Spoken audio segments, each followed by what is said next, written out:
ஓ பரிசுத்த ஆவியே, என் ஆன்மாவின் ஆன்மாவே, உம்மை ஆராதனை செய்கிறோம். இறைவா ஆராதனை செய்கின்றோம்.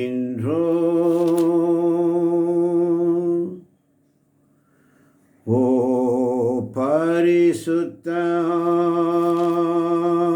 ஆவியே, என் ஆன்மாவின் ஆன்மாவே, உம்மை ஆராதனை செய்கிறோம். இறைவா ஆராதனை செய்கின்றோம்.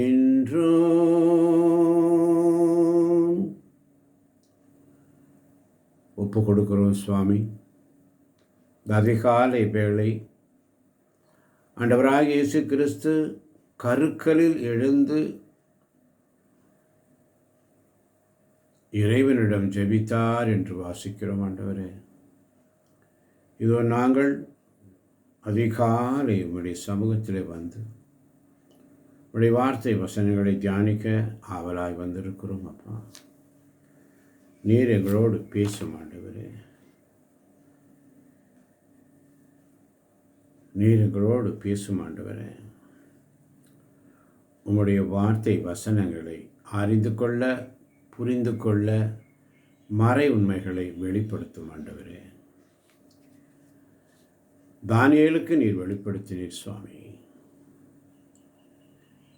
தானியேல் தனது சிறப்புணவினாலும் அவன் பருகி வந்த திராட்சை ரசத்தினாலும் அரசன் கொடுத்த அந்த உணவுப் பொருள்களினால் தீட்டுப்படுத்தி கொள்ளலாகாது என்று தானியேல் உள்ளத்தில் உறுதி செய்து கொண்டார்.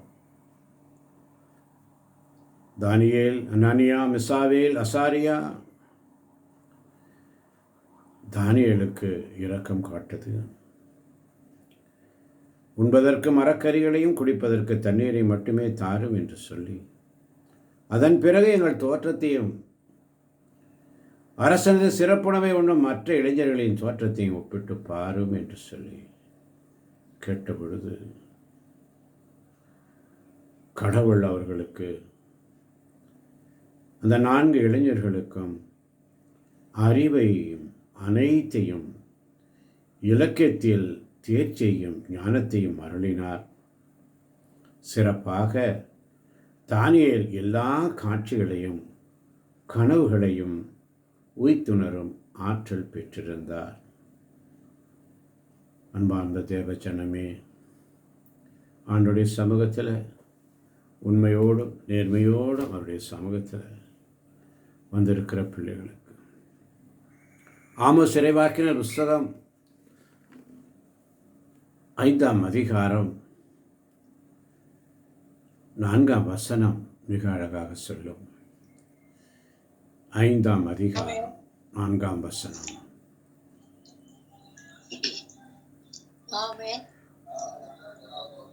இஸ்ரேல் வீட்டாருக்கு ஆண்டவர் இவ்வாறு கூறுகிறார், என்னை தேடுங்கள், நீங்கள் வாழ்வீர்கள்.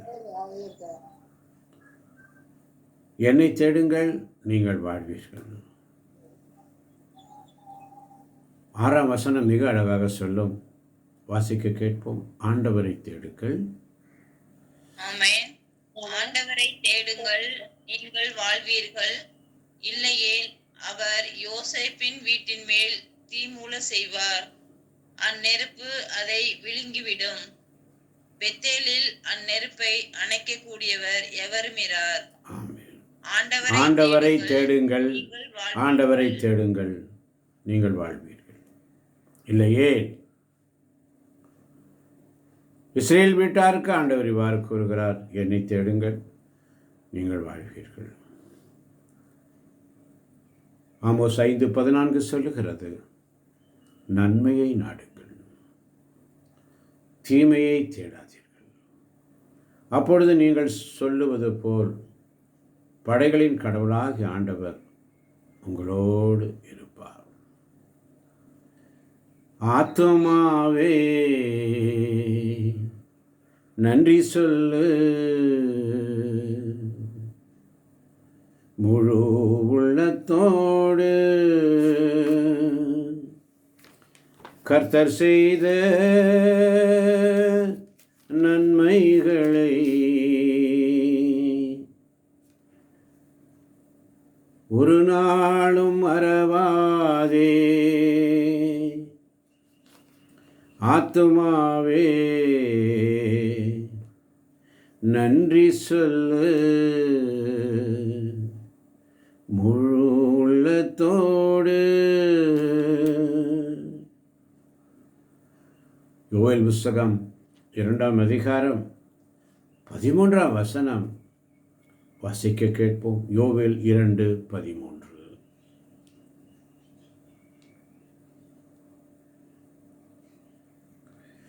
ஆமென்.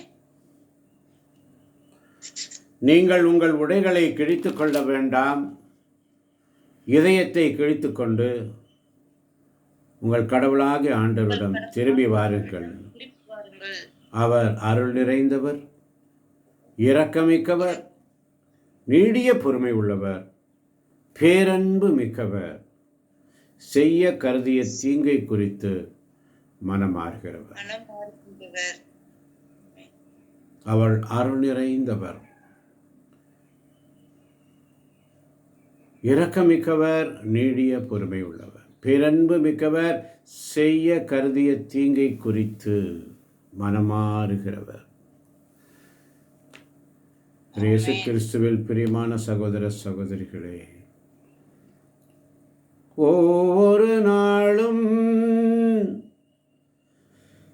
தாங்கி நடத்திடும் கிருபை உயர்வானது, ஒவ்வொரு தீங்கும் என்னை சேதமில்லாமல் காத்து தினம் நடத்துகின்றது. அது காலை நேரம் புதிதானது,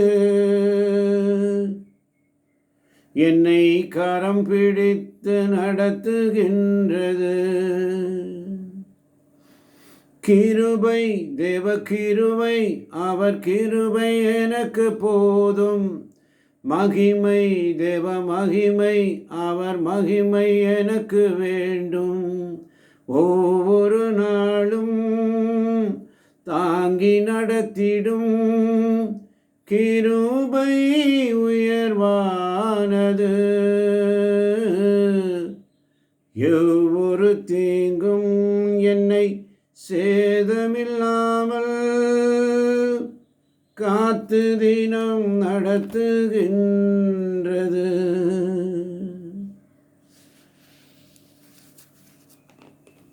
ஒவ்வொரு தீங்கும் என்னை சேதமில்லாமல் காத்து தினம் நடத்துகின்றது.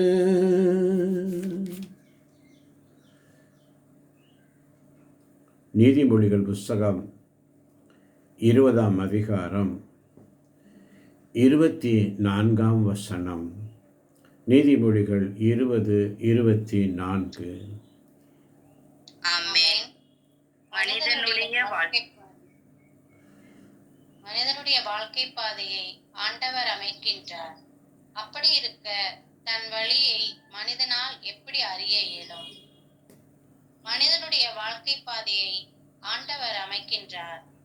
அப்படி இருக்க தன் வழியை மனிதனால் எப்படி அறிய இயலும்? ஆமென். ஆமென். ஆமென். மனிதனுடைய வாழ்க்கை பாதையை அமைப்பவர் ஆண்டவர். அப்படி இருக்க தன் வழியை மனிதனால் எப்படி அறிய இயலும் என்ற கேள்வி எனவே 27ஆம் வசனம் மிக அழகாக சொல்லுகிறது. நீதிமொழிகள் 20:27. ஆமென். ஆண்டவர் மனிதருக்கு தந்துள்ள ஆவி ஒரு விளக்கு, அது அவர்களின் உள்ளத்தில் இருப்பதையெல்லாம் ஆய்ந்தறியும். ஆண்டவர் மனிதருக்கு தந்துள்ள ஆவி ஒரு விளக்கு, அது அவர்களின் உள்ளத்தில் இருப்பதையெல்லாம் ஆய்ந்தறியும். ஆமென். ஆமென். மனிதனுடைய வாழ்க்கை பாதையை ஆண்டவர் அமைக்கிறார். மனிதன் எப்படி தன்னுடைய சொந்த இஷ்டப்படியே எப்படி அறிய முடியும்? ஆண்டவர் மனிதருக்கு தந்துள்ள ஆவி ஒரு விளக்கு, அது அவர்களின் உள்ளத்தில் இருப்பதையெல்லாம் ஆய்ந்தறியும். நீதிமொழிகள் 22:4 இன்னும் அழகாக சொல்லுகிறது. தாழ்மை உள்ளவர்களுக்கும் ஆண்டவரிடம் தாழ்மை உள்ளவர்களுக்கும் ஆண்டவரிடம் அச்சமுடையவர்களுக்கும் கிடைக்கும் பயன் செல்வமும் மேன்மையும் நீடிய ஆயுள். தாழ்மை உள்ளவர்களுக்கு, தாழ்ச்சி உள்ளவர்களுக்கு, ஆண்டவரிடம் அச்சம் உடையவர்களுக்கும் கிடைக்கும் பயன் என்ன என்று சொன்னால் செல்வமும் மேன்மையும் நீடித்த ஆயுளும். ஆண்டவர் மனிதருக்கு தந்துள்ள ஆவி ஒரு விளக்கு, அது அவர்களின் உள்ளத்தில் இருப்பதல்ல மாய்ந்தெரியும். மனிதனுடைய வாழ்க்கை பாதையை ஆண்டவர் அமைக்கிறார். அப்படி இருக்க தன் வழியை மனிதனால் எப்படி அறிய இயலும்?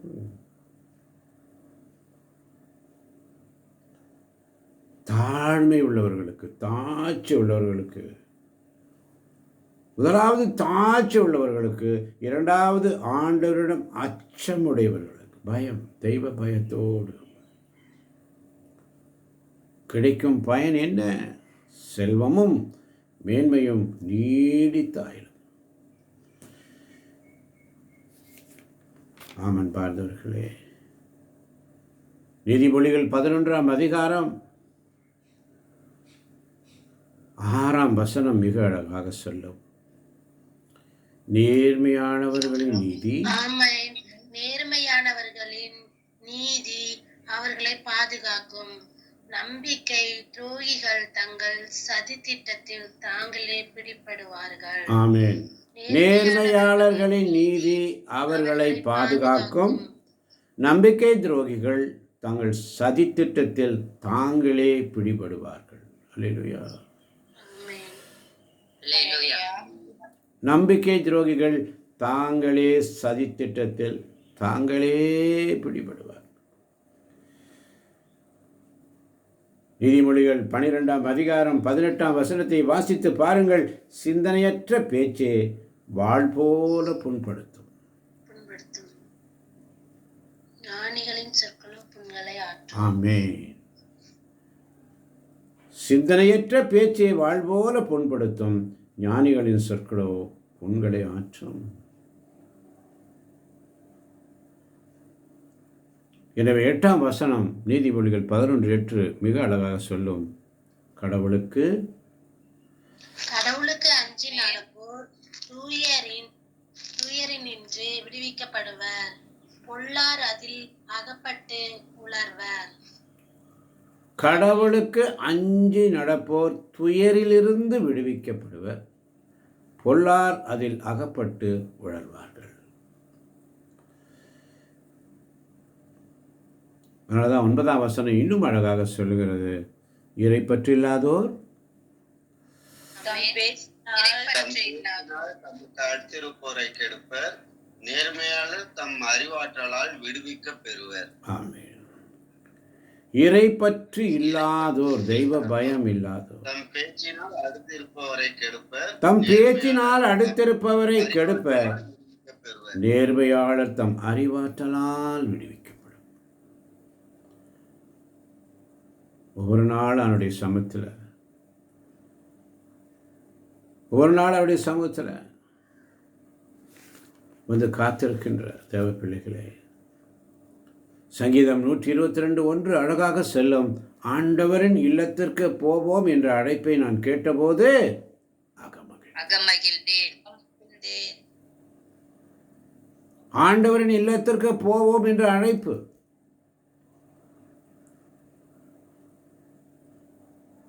மிக அழகாக சொல்லப்படுகிறது. சங்கீதம் 122 4ஆம் வசனம். ஆண்டவரின் திருக்குலத்தார் அங்கே செல்கின்றனர். இஸ்ரேல் மக்களுக்கு இட்ட கட்டளைகளுக்கு இணங்க ஆண்டவரது பெயருக்கு அவர்கள் நன்றி செலுத்த செல்வார்கள். ஆமென். நாம் எதற்காக ஒன்று கூடுகிறோம் என்று சொன்னால், மற்ற மனிதர்கள் நம்மை பார்க்க வேண்டும், மற்றவர்கள் நம்மை உயர்வாக கருத வேண்டும் என்று அல்ல, மாறாக தெய்வத்தின் சமூகத்திலே, தெய்வ சமூகத்திலே ஆண்டவருடைய பெயருக்கு நன்றி செலுத்த நாம் வருகிறோம். மனிதர்களை புகழ்வதற்கு அல்ல, மனிதர்களை வாழ்த்துவதற்கு அல்ல, ஆண்டவரை வாழ்த்த போற்ற ஆண்டவருடைய இல்லத்திற்கு போவோம் என்ற அழைப்பு நமக்கு கிடைக்கிறது. அதனால்தான் 6ஆம் வசனத்தில் மிக அழகாக சொல்லுகிறது, எருசலேமில் சமாதானம். எருசலேமில் சமாதானம் நிலைத்திருக்கும்படி வேண்டிக் கொள்ளுங்க. யாராவது ஒருவர் ஆமென் சொல்லி வாசிங்க. வாசித்தவர்களே வாசித்துக் கொண்டிருக்க வேண்டாம், மற்றவர்களுக்கு வாய்ப்பு கொடுங்க. ஆமென். எருசலேமில் சமாதானம் நிலைத்திருக்கும்படி வேண்டிக் கொள்ளுங்கள். உன்னை விரும்புவோர் வளமுடன் வாழ்வார்களாக. எருசலேமில் சமாதானம் நிலைத்திருக்கும்படி வேண்டிக் கொள்ளுங்கள். உன்னை விரும்புவோர் வளமுடன் வாழ்வார்களாக. ஆமென். ஆமென். ஆமென். எருசலேமில் சமாதானம். எருசலேம் என்று சொன்னால் ஆண்டவருடைய இல்லம். சியோன் என்று சொன்னால் ஆண்டவருடைய மலை. எருசலேம் அவருடைய இல்லம். ஏனென்று சொன்னால் 3ஆம் வசனம் சொல்லுகிறது, எருசலேம் செம்மையாக ஒன்றிணைத்து கட்டப்பட்ட நகர். அந்த நகருக்குள்ளே ஆண்டவரின் திருக்குலத்தார் அங்கே போகிறார்கள். இஸ்ரேல் மக்களுக்கு இட்ட கட்டளைகளுக்கு இணங்க ஆண்டவரது பெயருக்கு அவர்கள் அங்கே நன்றி செலுத்த செல்வார்கள். அதுபோல நாமும் ஒவ்வொரு நாளும் அவருடைய சமூகத்தில் அங்கே நீதி வழங்க அரியணைகள் இருக்கின்றன. அவை தாவீது வீட்டாரின் அரியணைகள் எருசலேமிலே. அப்படிப்பட்ட எருசலேம் நமக்கும் உண்டு. நாம் இன்று ஆண்டவருடைய இல்லமாகிய இந்த கூகுள் மீட்டிலே அமர்ந்திருப்பது ஆண்டவரால் தெரிந்தெடுக்கப்பட்ட கட்டப்பட்ட நகர் போன்று இந்த இறைவேண்டல் வீடு கடந்த 5 ஆண்டுகளாக தொடர்ச்சியாக நடந்து கொண்டு வருகிறது. ஆண்டவரின் திருக்குலத்தார், ஆண்டவரால் அழைக்கப்பட்டவர்கள், பெயர் சொல்லி அழைக்கப்பட்டவர்கள் அனைவரும் அங்கே செல்கின்றனர். இங்கே வருகின்றீர்கள். எனவே இந்த குடும்பத்திலே சமாதானம் நிலைத்திருக்கும்படி வேண்டிக் கொள்ளுங்கள். ஒருவர் மற்றவரை அன்பு செய்யவும், ஒருவர் மற்றவரை எரிச்சல் மூட்டாமலும், ஒருவர் மற்றவரை பழிவாங்காமலும் இருக்க வேண்டிக் கொள்ளுங்கள். ரோமேயருக்கு எழுதிய திருமுகத்திலே வாசித்தோம், 1 கொரிந்தியரிலே வாசித்தோம்,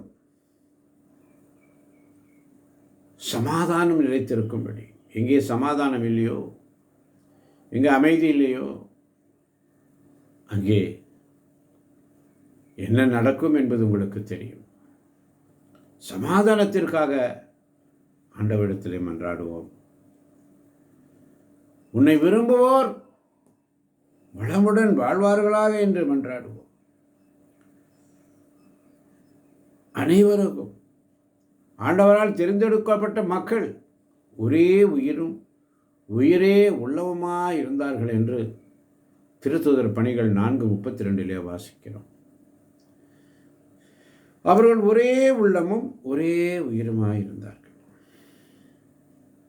எனவேதான் ஆண்டவருடைய சமூகத்தில் வந்திருக்கின்ற அருமை தேவச்சனமே, ஆண்டவருக்காக வழியை ஆயத்தப்படுத்துங்கள். ஆண்டவருக்காக வழியை ஆயத்தப்படுத்துங்கள். இன்னும் ஆழ ஆண்டவர் சமூகத்தில் வரணும். எப்படி? எசேக்கியேல் இறைவாக்கினர் புஸ்தகம்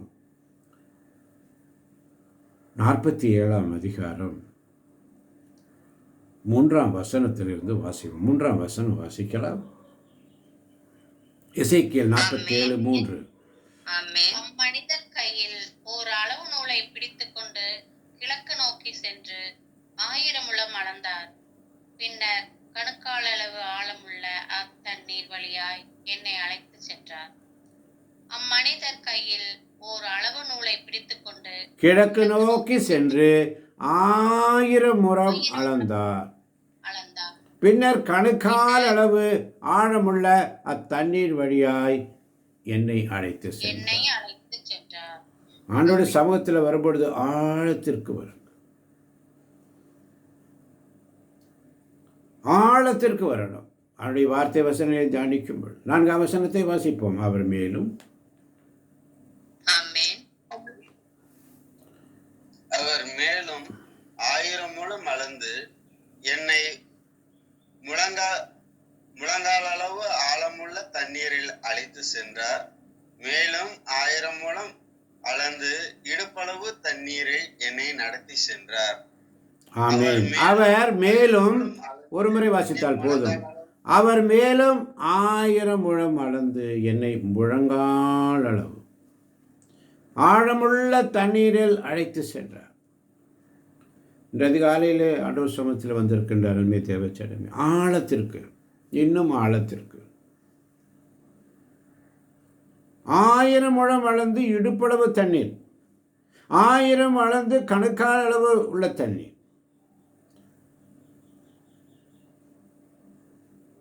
இப்ப என்ன நடக்குது? 5ஆம் வசனத்திலே வாசிப்போம். அவர் மேலும் 1000 முழம் அளந்தார். ஆனால் இப்போது அது ஆறாக ஓடியது. எனவே என்னால் அதை கடக்க இயலவில்லை. ஏனெனில் தண்ணீர் உயர்ந்து நீந்தி போகும் அளவுக்கு ஆழமுடையதாய் யாராலும் நடந்து கடக்க முடியாத ஆறாய் ஓடியது. ஆமென், ஆமென். ஆமென், ஆமென். அவர் மேலும் 1000 அளந்தார். ஆனால் இப்போது அது ஆறாக ஓடியது. எனவே என்னால் அதை கடக்க இயலவில்லை. ஏனெனில் தண்ணீர் உயர்ந்து நீந்தி போகும் அளவுக்கு ஆழமுடையதாய் யாராலும் நடந்து கடக்க முடியாத ஆறாய் ஓடியது. இப்ப சொல்றார் பாருங்க, அவர் என்னிடம், மானிடா இதை பார்த்தாய். அவர் என்னிடம், மானிடா இதை பார்த்தாயா என்றார். பின்னர் அவர் என்னை ஆற்றின் கரைக்கு அழைத்து சென்றார். ஆமென். நான் அங்கே சென்றபோது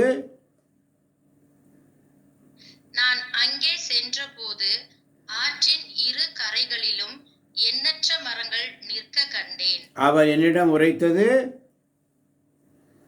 இத்தண்ணீர் கிழக்கு பகுதியை நோக்கி பாய்ந்து அரப்பாவில் சேர்கிறது. அங்கு அது கடலோடு கலக்கிறது. அது கடலோடு கலக்கையில் அத்தண்ணீர் அங்கு நல்ல தண்ணீராக மாறும். ஆமென். கடலோடு கலக்குகையில் நல்ல தண்ணீராக மாறும். இந்த வாழ்வு தரும் நீரை குறித்து தொடக்க நூல் 2ஆம் அதிகாரத்திலே பார்க்கிறோம். 9ஆம் வசனம் இன்னும் அழகாக, இந்த ஆறு பாயுமிடமெல்லாம் உயிரினங்கள் ஆளும். இந்த ஆறு பாயுமிடம் ஜீவத்தண்ணீர், ஜீவத்தண்ணீரே ஆவியானவரே வற்றாத நதியாக பாடலாம். அந்த பாடலை, ஜீவத்தண்ணீரே. ஆமென். ஜீவத்தண்ணீரே ஆவியானவரே வற்றாத நதியாக வாரும் போதகரே.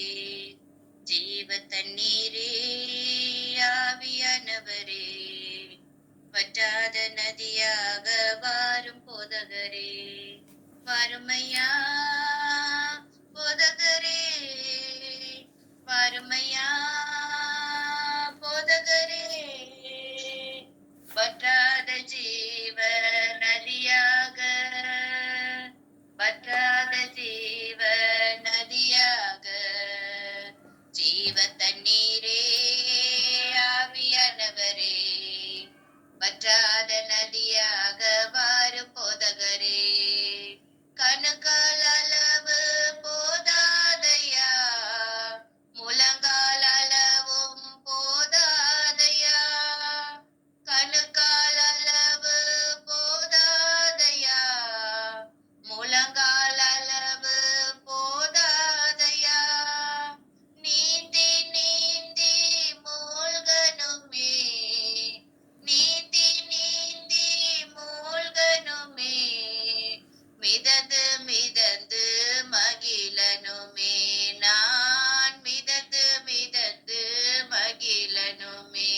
ஆமென். வறுமையா போதகரே, வறுமையா போதகரே, வற்றாத ஜீவ நதியாக, வற்றாத ஜீவ நதியாக, ஜீவ தண்ணீரே ஆவியானவரே, வற்றாத நதியாக வாரும் போதகரே.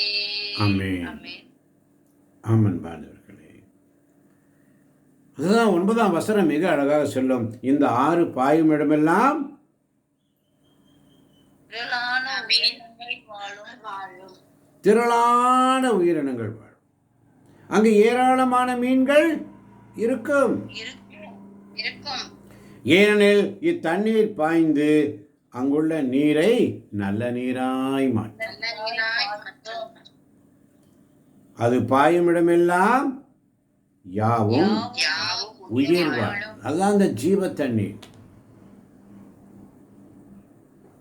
ஜீவ தண்ணீராம் எங்கள் நல்ல கர்த்தரே, ஜீவநதியால் என்னை தேற்றிடுமே.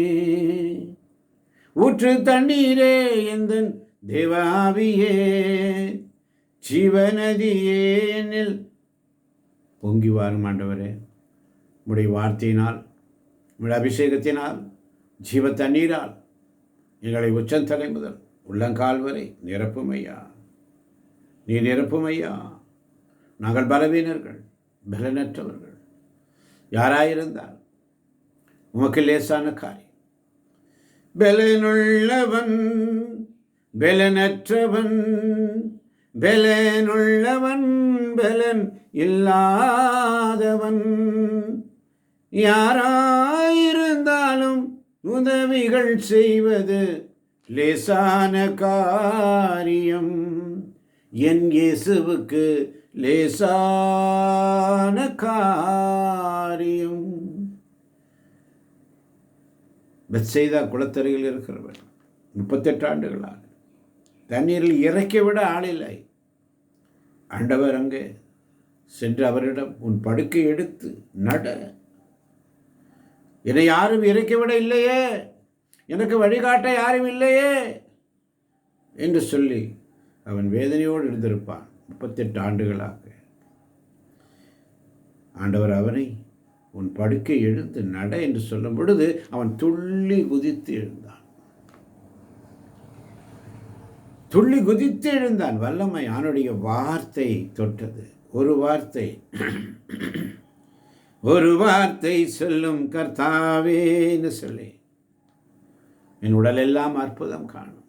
நீர் என்னை தொட்டால் போதும் ஆண்டவர். தொடுங்கப்பா, என் கண்களை தொடும், தொடும் என் கண்களையே, உம்மை நான் காண வேண்டுமே. இயேசுவே, உம்மை நான் காண வேண்டுமே. இயேசுவின் அழகை காண வேண்டும் என்றால், அவருடைய அழகை காண வேண்டும் என்றால் என்ன செய்ய வேண்டும்? சங்கீதம் 27:4, நான் ஆண்டவரிடம் ஒரு ஆமென். நான் ஆண்டவரிடம் ஒரு விண்ணப்பம் செய்தேன். நான் ஆண்டவரிடம் ஒரு விண்ணப்பம் செய்தேன், அதையே நான் நாடி தேடுவேன். அதையே நான் நாடி தேடுவேன். வேற எதையும் நாடி தேட மாட்டேன். வேறு எதையும் நான் நாடி தேட மாட்டேன். அதையே நான் நாடி தேடுவேன். என்னுடைய விண்ணப்பம் அதுதான்.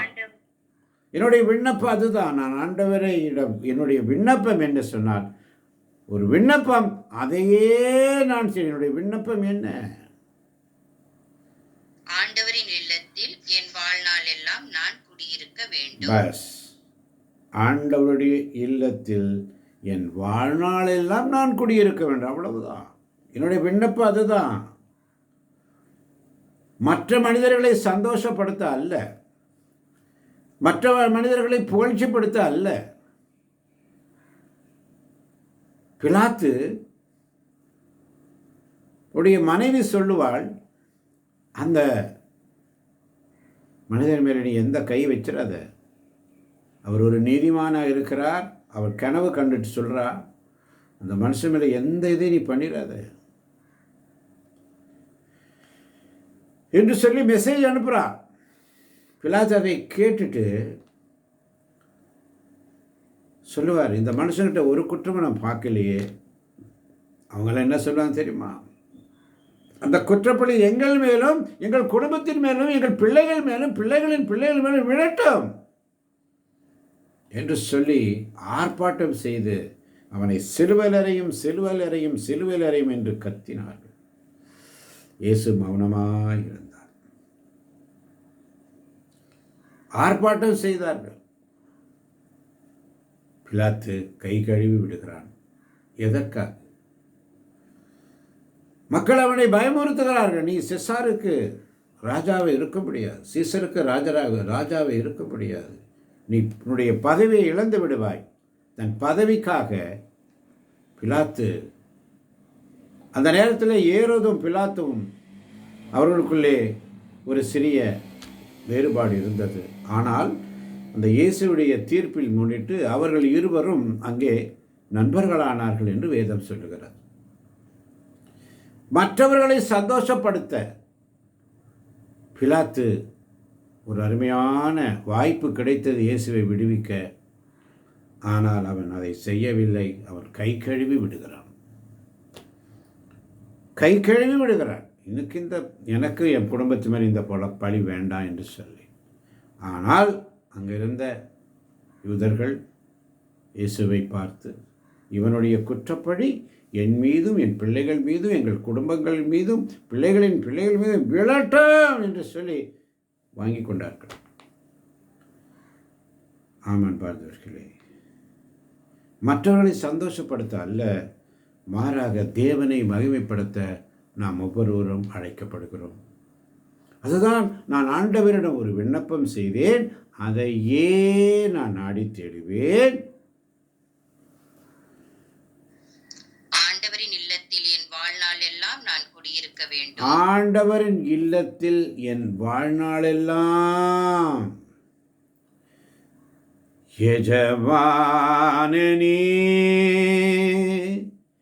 எஜமானனே என் இயேசு ராஜனே எஜமானனே எஜமானனே என் இயேசு ராஜனே உயிர் வாழும் நாட்களெல்லாம் உம்மைத்தான் நேசிக்கிறேன் ஐயா. உயிர் வாழும் நாட்களெல்லாம்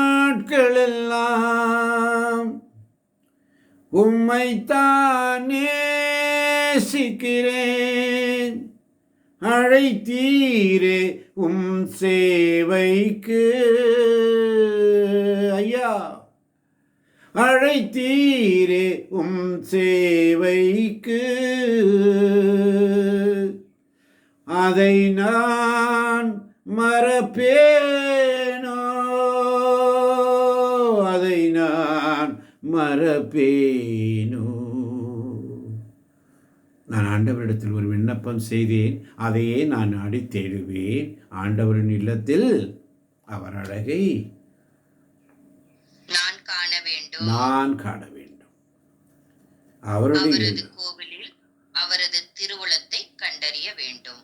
அவருடைய இல்லத்தில் அவர் அழகை நான் காண வேண்டும். அவரது இல்லத்தில், அவருடைய கோவிலில் அவருடைய திருவுளத்தை கண்டறிய. எனக்கு என்ன திருவுளம்? அதுக்காக தான் நாம் ஒவ்வொருவரும் அழைக்கப்பட்டிருக்கிறோமே தவிர, பிலாத்தை போன்று அவர்களுடைய வார்த்தைக்கு கட்டுப்பட்டு அல்ல, மாறாக மற்றவர்களை சந்தோஷப்படுத்த அல்ல. பிலாத்து செய்தது போல அல்ல, மாறாக அப்பொழுதுதான் அதை அவன் உணர்கிறான். பிலாத்து உணர்ந்து விட்டான். தன் மனைவி சொன்னதை கேட்டான், உணர்ந்தான். அதனால தான் சிலுவையில் அறையும் பொழுது INR என்று எழுதப்பட்டிருக்கும். அது எழுத பொழுது இவன் யூதர்களின் அரசன் என்று சொன்னான் என்று சொல்லி எழுதும் என்று சொல்லுகிறான். அப்பொழுது பிலாத்துடைய கண்கள் திறக்கப்பட்டது. எழுதியது எழுதியது. அல்லேலூயா. அல்லேலூயா. எழுதியது எழுதியதே. அவன் உள்ளம் மாறினான். மாற்றத்தை கொண்டு வருவார். நான் உன்னை விடுவிக்க எனக்கு அதிகாரம் உண்டு என்று சொல்லுவான். இயேசு சொல்லுவார், விண்ணகத்திலிருந்து அருளப்படவிட்டால் எவனுக்கும் அதிகாரம் கிடையாது. அல்லேலூயா. விண்ணகத்திலிருந்து அருளப்படாவிட்டால் ஒருத்தருக்கும் டச் பண்ண முடியாது. ஆண்டவருடைய ஊழியர்களாக இருந்தாலும் சரி, யாராக இருந்தாலும் சரி, அவருடைய சமூகத்தில் காத்திருக்கிற பிள்ளைகள். அதனால தான் அந்த எசேக்கியேல் 47:9 இந்த ஆறு பாயுமிடமெல்லாம் திரளான உயிரினங்கள் வாழும். திரளான உயிரினங்கள் வாழும். அந்த ஜீவ தண்ணீர் பாயும் இடம். நம்முடைய இல்லங்களிலும் உள்ளங்களிலும் அந்த ஜீவ தண்ணீர் பாயட்டும். அதற்காகத்தான் நாம் அழைக்கப்பட்டிருக்கிறோம். அதற்காகத்தான் நாம் அழைக்கப்பட்டிருக்கோம். வார்த்தை உனக்கு மிக அருகில் உள்ளது, உன் வாயில் உள்ளது, உன் இதயத்தில் உள்ளது, உன் கையில் உள்ளது. அதை விட்டுட்டு நிறைய நேரங்களை தேவையில்லாத ஜப வழிபாட்டுகளிலே நாம் வேஸ்ட் பண்ணுறோம்.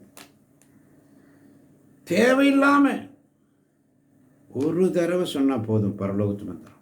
பக்தியோடு பொருள் உணர்ந்து ஒரு முறை அருள் நிறைந்த மாதிரி பக்தியோடு பொருள் உணர்ந்து சொன்னால் போதும். 100 முறை சொல்கிறோம், 53 முறை சொல்கிறோம், ஆனால் மாற்றம் இல்லையே. எங்கள் அன்றாட உணவை எங்களுக்கு தாரும். அன்றாட உணவு இன்னைக்கு எனக்கு என்ன உணவு ஆண்டவரே? எங்களுக்கு எதிராக குற்றம் செய்தவர்களை நான் மன்னித்துள்ளது போல ஒவ்வொரு நாளும் நான் மன்னிக்கிறேனா, மன்னித்திருக்கிறேனா? ஆத்ம சோதனை செஞ்சு பாருங்க. ஆத்ம சோதனை செஞ்சு பாருங்க. நான் மன்னிச்சிருக்கிறேனா? இல்லை பழிவாங்கிற எண்ணத்தோடவே இருக்கிறேனா? இல்லை பழிவாங்கிட்டே இருப்பேனா? இல்லை ஆண்டவரை மறுதளித்த மாதிரி, பேதுரு மறுதளித்த மாதிரி ஆண்டவரை மறுதளிப்பேனா? போகும்போது வரும்பொழுது ஜபமாலை சொல்லிகிட்டே போகிறோம். அர்த்தமுள்ள ஜபமாக இருக்கட்டும், அர்த்தமுள்ள ஜபமாலையாகிற மனவல்லி ஜபமாகிற ஆண்டவரே என்னை தூய்மைப்படுத்தும், தூயதோர் உள்ளத்தை என்னுள்ளே புதுப்பித்தரலும், உறுதி தரும் ஆவியை என்னுள்ளே புதுப்பித்தரலும் என்ற ஒரு மனவல்லி ஜபத்தை சொல்லிகிட்டே இருங்க. வேலை செய்யும் பொழுது, வீடுகளை பெருக்கும் பொழுது, ஆண்டவரே இந்த நான் வீட்டை பெருக்கிறேன், இந்த குப்பைகளை சுற்றப்படுத்துவது போல என் மனதில் நிறைந்திருக்கின்ற எல்லா குப்பைகளை எல்லாவற்றையும் அந்த கூட்டி எடுப்பது போல சுத்தப்படுத்தும் ஆண்டவரே. பாத்திரங்களை விளக்கும் போது எவ்வளோ அழகாக கொஞ்சம் கருப்பு பிடிச்சா அமுத்தி அமுத்தி விளக்கிற ஆண்டவரே, என் உள்ளம் கருவடைந்து கிடக்குது ஆண்டவரே. என் உள்ளத்தில் பல தீய சிந்தனைகளால் பலவீனமாக இருக்கிறது ஆண்டவர். அதை சுத்தப்படுத்துங்க, சுத்திகரி. ஆழத்திற்கு வா. கணுக்கால் அளவு போகாது, முழங்கால் அளவு போதாது. மூழ்கணும், இந்த ஜபத்தில் மூழ்கணும், இறை வார்த்தையில் ஆழத்தில் மூழ்கணும். மூழ்கி மூழ்கி அந்த பாடல் மிக அழகாக பாடல், மிக அழகான பாடல். கணுக்கால் அளவு பாடலாம் அந்த வார்த்தைகளை. கணுக்கால் அளவு. ஆமென். கணுக்கால் அளவு போதாதையா, முழங்கால் அளவும் போதாதையா. கணுக்கால் அளவு போதாதையா, முழங்கால் அளவும் போதாதையா. நீந்தி நீந்தி மூழ்கணுமே, நீந்தி நீந்தி மூழ்கணுமே, மிதந்து மிதந்து மகிழனுமே, நான் மிதந்து மிதந்து மகிழனுமே. ஆமென், ஆமென், ஆமென், ஆமென், ஆமென். போதகரே வறுமையா, போதகரே வற்றாத ஜீவ நதியாக, வற்றாத ஜீவ நதியாக ஆமென்.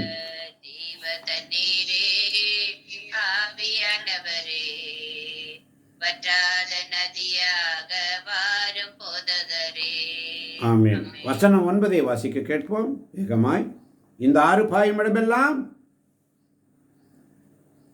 ஆமென். இந்த ஆறு பாயும் இடமெல்லாம் திரளான உயிரினங்கள் வாழும். அங்கு ஏராளமான மீன்கள் இருக்கும். ஏனெனில் இத்தண்ணீர் பாய்ந்து அங்குள்ள நீரை நல்ல நீராய் மாற்றும். எனவே அது பாயும் இடமெல்லாம் யாவும் உயிர் வாழும். ஆமென். ஆமென். இந்த ஆறு பாயும் இடமெல்லாம் ஆண்டவரிடத்தில் ஒரு விண்ணப்பம் செய்தேன். ஆண்டவருடைய இல்லத்திற்கு போவோம் என்ற அழைப்பு நான் கேட்டபோது அகமகிழ்ந்தேன். ஆழத்திற்கு வர அழைக்கிறார். ஆழத்திற்கு வாருங்கள். இறை வார்த்தையில் ஆழத்திற்கு வாருங்கள். ஜெபத்தில் ஆழத்திற்கு வாருங்கள். அமன் பாதர்களே, அப்படி என்ன நடக்கும்? போகும் இடமெல்லாம் ஆரோக்கியமே, பாயும் இடமெல்லாம் பரிசுத்தமே, சேரும் இடமெல்லாம் ஆறுதலே, செல்லும் இடமெல்லாம் செழிப்புத்தானே என்று சொல்லுது வசனம். இந்த தண்ணீர் பாய்ந்து அங்குள்ள நீரை நல்ல நீராய் மாற்றும். எனவே அது பாயும் இடமெல்லாம் எல்லா உயிரினங்களும் வாழும். ஆமென். ஆமென். ஆமென். ஆமென். ஆயினும் உவர் மற்றும் சதுப்பு நிலங்கள் வளமை பெறா. அல்லேலூயா. அல்லேலூயா. 10ஆம் வசனம் பாருங்க. மீனவர் கடலோரமெங்கும் நிற்பர், என் கேதியிலிருந்து எனக்கலாயும் வரை வலைகளை விரிக்க இடம் இருக்கும். மீன்களோ பெருங்கடலில் மீன்களைப் போல பல வகைப்பட்டவாய் இருக்கும்.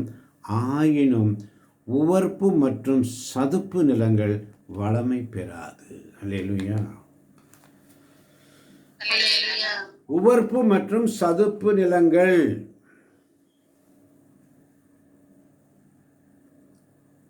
உவர்ப்பு வாழ்க்கையில் உவர்ப்பு, சதுப்பு நிலம் உள்ளத்தில்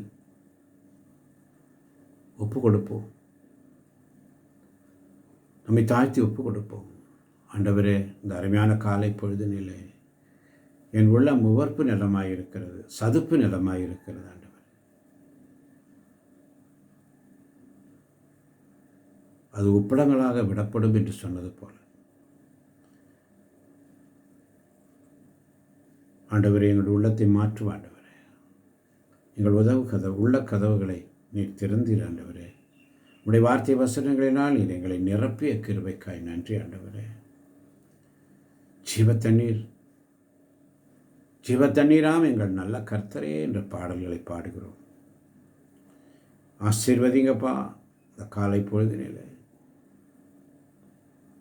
ஆழத்திற்கு வரும்போது கிடைக்கின்ற ஆசீர்வாதங்கள் என்ன? 12ஆம் வசனம், பல வகையான பழமரங்கள் ஆற்றின் இருமங்கிலும் வளரும். ஆமென். பல வகையான பழமரங்கள் ஆற்றின் இருமரங்கிலும் வளரும். அவற்றின் இலைகள் உதிரா, அவற்றில் கனிகள் குறையா. ஒவ்வொரு மாதமும் அவை கனி கொடுக்கும். ஏனெனில் தூயகத்திலிருந்து தண்ணீர் அவற்றிற்கு பாய்கின்றது. அவற்றின் கனிகள் உணவாகவும் இலைகள் மருந்தாகவும் பயன்படும். ஆமென். ஆமென். அந்த ஜீவ தண்ணீர் நம்முடைய வாழ்க்கையில், நம்முடைய உள்ளங்களில், நம்முடைய இல்லங்களில். அதனால தான் ஆண்டவரின் அழைப்பை நான் கேட்டபோது அகமகிழ்ந்தேன். அதனால தான் எரேமியா தீர்க்கதரிசி புஸ்தகம் 25ஆம் அதிகாரம் 35ஆம் வசனம் மிக அழகாக சொல்லுகிறது. மேய்ப்பர்கள் ஓடி ஒளிய இயலாது, மந்தையின் தலைவர்களுக்கு தப்ப வழியும் இராது.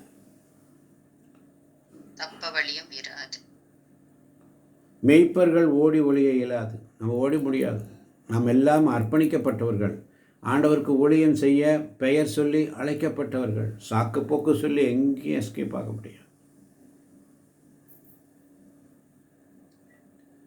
ஒவ்வொரு நாளும் ஆண்டவருடைய சமூகத்தில் அதனால தான் எரேமியா 25:4 சொல்லுகிறது, ஆண்டவர் தம் ஊழியர்களான இறைவாக்கினர் எல்லாரையும் தொடர்ந்து அனுப்பியுள்ளார். நீங்களோ காது கொடுத்து கேட்கவில்லை, கவனிக்கவும் இல்லை. அப்போ அவரது செய்தி இதுவே, நீங்கள் ஒவ்வொருவரும் அவரவர் தம் தீய வழிகளையும் தீச்செயல்களையும் விட்டு விலகுங்கள். அப்போது ஆண்டவர் உங்களுக்கும் உங்கள் மூதாதையருக்கும் எக்காலத்திற்கும் என கொடுத்துள்ள நாட்டில் நீங்கள் வாழ்வீர்கள். அல்லேலூயா. ஆமென். அல்லேலூயா. செழுமை, குடும்பங்களில் ஆசீர்வாதம் செழுமையாக இருக்கும் அன்பார்ந்தவர்களே. அதனால தான் ஏசாயா 26:4 சொல்லுகிறது, ஆண்டவர் மீது என்றென்றும் நம்பிக்கை கொள்ளுங்கள், என்றென்றும் நம்பிக்கை கொள்ளுங்கள்.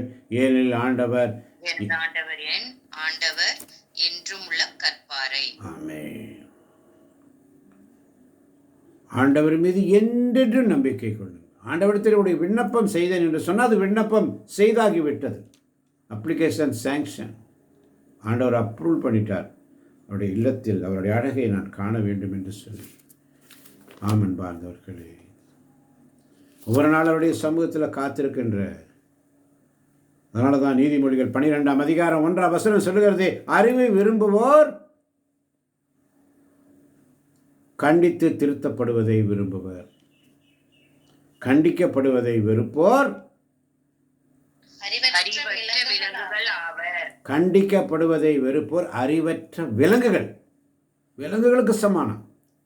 ஆனால் அறிவை விரும்புவோர் கண்டித்து திருத்தப்படுவதை விரும்புவர். ஆமென். அதனால தான் நீதிமொழிகள் 11:3 சொல்லுகிறது, நேர்மையானவர்களின் நல்லொழுக்கம் அவர்களை வழிநடத்தும், நம்பிக்கை துரோகிகளின் வஞ்சகம் அவர்களை பாழ்படுத்தும். எனவே சங்கீதம் 122 சொல்வதைப் போல, ஆண்டவரது இல்லத்திற்கு போவோம் என்ற அழைப்பை நான் கேட்டபோது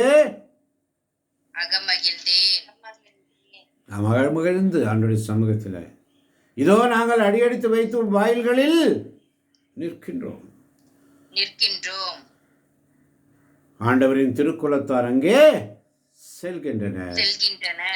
இஸ்ரேல் மக்களுக்கிட்ட கட்டளைக்கிணங்க ஆண்டவரது பெயருக்கு அவர்கள் நன்றி செலுத்த செல்வார்கள். உன்னுடைய வீட்டிலே சமாதானம் நிலைத்திருக்கும்படி ஜெபியுங்கள், வேண்டிக் கொள்ளுங்கள். எருசலேமில் சமாதானம், உன் வீட்டில் சமாதானம், உன் குடும்பத்தில் சமாதானம், பிள்ளைகள் மத்தியில் சமாதானம் நிலைத்திருக்கும்படி வேண்டிக் கொள்ளுங்கள். உன்னை விரும்புவோர் வளமுடன் வாழ்வார்களாக. உன் கோட்டைக்குள் அமைதி, உன் மாளிகைகளில் நல்வாழ்வு இருப்பதாக, உன்னுள் சமாதானம் நிலவுவதாக. ஆமென். ரோமர் 16 தூய பவுல் வாழ்த்து கூறுவது போல, நான் என் சகோதரர் சார்பிலும் என் நண்பர் சார்பிலும் உன்னை வாழ்த்துகிறேன். அல்லேலூயா. ரோமர் 16:22 வாழ்த்துக்களை நாம் பார்த்தோம். நான் என் சகோதரர் சார்பிலும் என் நண்பர் சார்பிலும் உன்னை வாழ்த்துகிறேன். நம் கடவுளாகிய ஆண்டவருடைய இல்லம் இங்கே இருப்பதால் உன்னில் நலம் பெருகும்படி நான் மன்றாடுவேன். ஆமென். உன்னில் நலம் பெருகும்படி நான் மன்றாடுவேன். ஒவ்வொருவரும் மன்றாட கடமைப்பட்டிருக்கிறோம். அதுதான் பரிந்துரை ஜெபம். உன்னில் நலம் உண்டாகும், ஒவ்வொருவரும் அடுத்தவருக்காக உன்னில் நலம் உண்டாகும்படி நலம் பெருகும்படி நான் ஜெபிப்பேன். அதுதான் இடைவிடா சகாய மாதா பரிந்துரை ஜெபக்குழுவிலே அந்த பரிந்துரை ஜெபம்.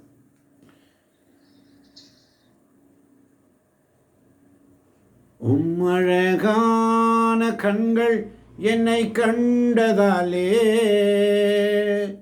முடிந்ததென்று நினைத்த நான் உயிர் வாழ்கின்றேன். தூக்கி எறியப்பட்ட என்னை வேண்டுமென்று சொல்லே, ஒன்றுக்கும் உதவாத என்னை காருண்யத்தாலே சேர்த்து கொண்ட நல்ல நேசரே.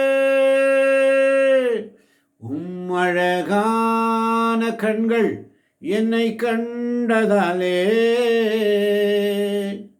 முடிந்ததென்று நினைத்த நான் உயிர் வாழ்கின்றேன்னு சொல்லி நன்றி சொல்லுவோமா? ஆத்துமாவே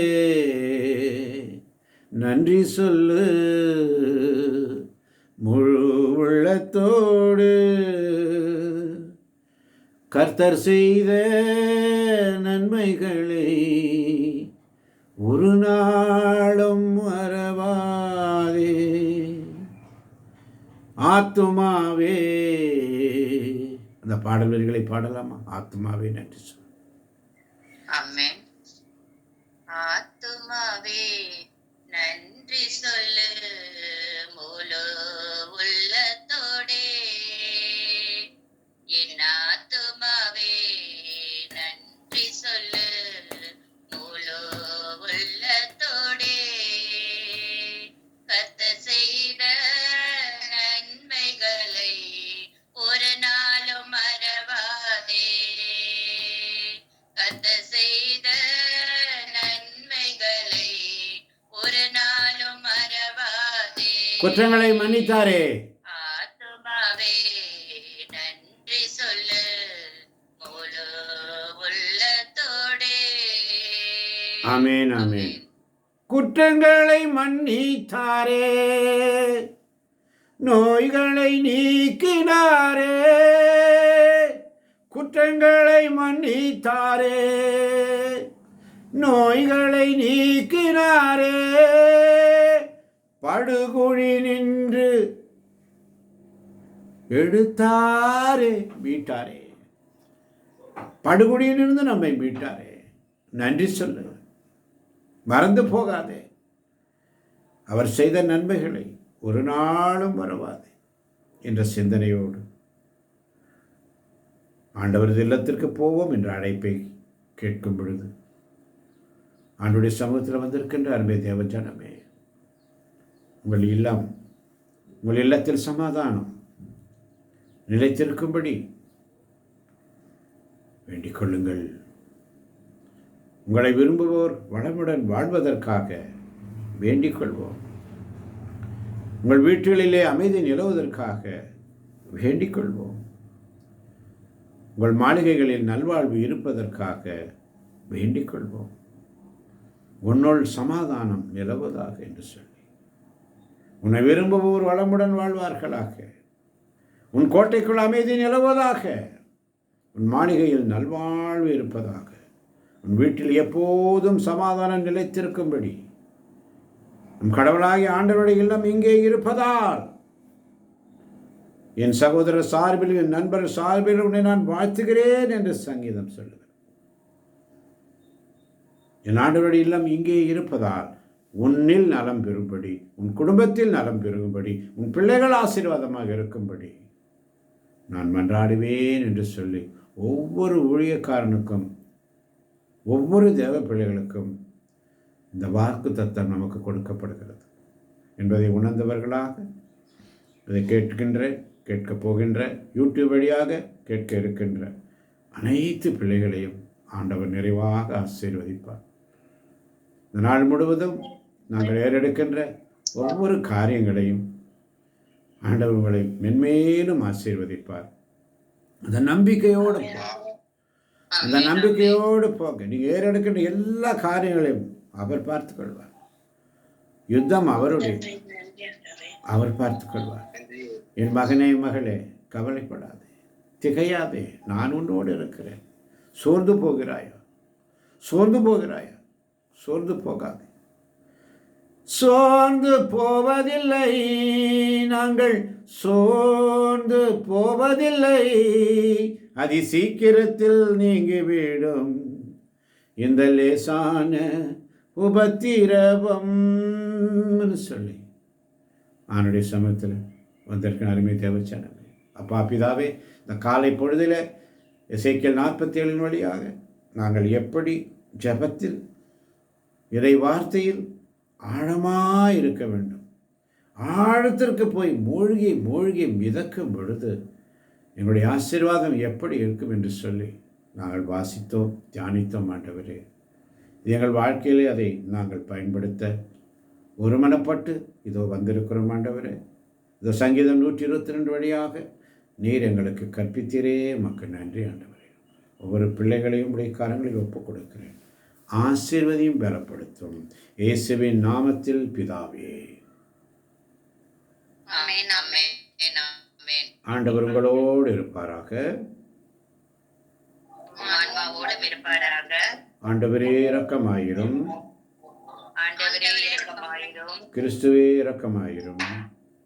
கிறிஸ்துவே இரக்கமாயிரும். அளவல இறைவன் தந்தை மகன் தூயாவே நம் ஒவ்வொருவரின் உள்ளங்களையும் இல்லங்களையும் பிள்ளைகளையும் பிள்ளைகளின் பிள்ளைகளையும் நிறைவாக நிறைவாக நிறைவாக இன்று இன்று இன்று ஆசீர்வதிப்பாராக. ஆமென், ஆமென். ஆண்டவர் தருகின்ற சமாதானத்தை ஒருவருக்கு ஒருவர் அன்போடு பகிர்ந்து கொள்வோம். அனைவருக்கும் கிறிஸ்துவின் சமாதானம் உண்டாவதாக. அனைவருக்கும் சமாதானம் உண்டாவதாக. ஆமென், அல்லேலூயா. இயேசுவே உமக்கு நன்றி. இயேசுவே உமக்கு புகழ். மரியே வாழ்க. Have a nice day. God bless you. இயேசு புகழ். மரியே வாழ்க.